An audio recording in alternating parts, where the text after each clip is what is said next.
Imagine having the ability to steer a conversation, extract a hidden truth, or secure a yes without ever raising your voice, starting an argument, or begging for a favor. Over the next 6 minutes, we are going to walk through a 5-step toolkit used by negotiators and leaders to redirect how a person makes a decision, turning a definitive no into a willing yes. These techniques rely on predictable psychological triggers. Once you understand how to identify these levers, you will begin to see the hidden mechanics behind every interaction you've ever had. The most effective control is the kind that no one notices. True power is not found in volume or force. It lies in the silent framing of the conversation. Step 1 is the reverse trap. It utilizes a specific quirk of human nature. People often feel an instinctive urge to do the exact thing they are told they cannot or should not do. Compare these two approaches. If you send a direct request asking a friend to take on a difficult task, you are likely to be ignored. But if you tell them you had a job but realized it's likely too complex for them to manage, the dynamic shifts.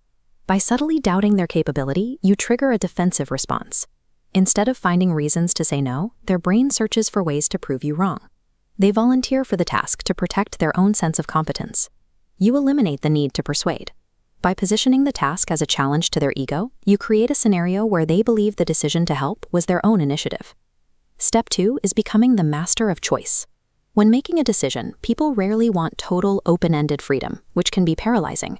They prefer to choose from a limited set of options. When you ask a yes or no question, like, do you want to go out to eat? You give the other person a 50% chance of rejecting your goal entirely. Instead of asking if they want to go out, ask, Pizza Hut or Domino's? You present option A and B. Both choices bypass the initial question. No matter the route, they converge on your target destination. The person feels in control because they made a selection. However, by designing the boundaries of those choices, you have maintained influence over the final outcome. Step 3 is the guilty trap. Logic works for basic choices, but when someone repeatedly fails to meet an obligation, you must shift your focus toward their internal emotional state. The common instinct is to lead with an angry accusation. This is a tactical error. Aggression triggers a defensive wall, causing the person to stop listening and distance themselves from the conflict. Instead of sharp accusations, use a calm delivery of passive understanding. You use a script like, I understand. If I were a priority, you would have found the time. This forces the person to look at their own behavior. Seeing their actions reflected this way creates immediate internal discomfort. The person will often scramble to fill the silence, over-explaining their actions and attempting to repair the connection. You haven't used any external force.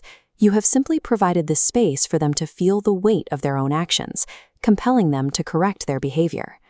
Step 4 is the emotional hijack. To influence a critical decision, you have to acknowledge that most choices are driven by temporary feelings rather than long-term logic. This shows the brain's response to high-intensity emotion. When fear, pride, or love is triggered, the frontal lobe, the center of critical thinking, goes offline. This triggers the limbic system, sending a pulse prioritizing immediate feeling over consequences. Logical defenses are no longer accessible.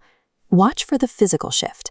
Their posture changes, their breathing may speed up, and in that moment, they become highly suggestible to outside direction. People rarely remember the specific logical arguments you made during an interaction. They remember the emotional state they were in when they made their decision. Step 5 is strategic silence. It is the most uncomfortable tool in the kit, and often the most effective way to extract information from someone who is hesitant to speak. The execution must be precise. State a firm, ambiguous statement, such as, I know what happened. Maintain steady eye contact, and then stop talking completely. As the color rises, it represents the growing internal pressure of a pause. When you stop talking, their mind races to fill the void. Anxiety spikes, and eventually the tension shatters. They break the silence by confessing, simply to end the psychological discomfort. The only way this fails is if you speak too soon. Doing so provides the person with a moment of relief, allowing them to regain their composure and stop their confession. In any high-stakes interaction, the person who is most comfortable with silence usually holds the most power over the outcome. You now have the 5-tool framework. You understand the mechanics required to shift from a reactive participant to someone who can steer the direction of a social interaction. Theory alone does not create change. It is time to step through the threshold and apply these specific framing techniques in your daily interactions. To begin applying these tools immediately, click the video link on your screen. It outlines a 7-day challenge to help you practice these techniques and sharpen your observation skills. Understanding these mechanisms protects you from being led by others. It provides the blueprint you need to stop following a script and start determining your own path in life. I'll see you in the next video.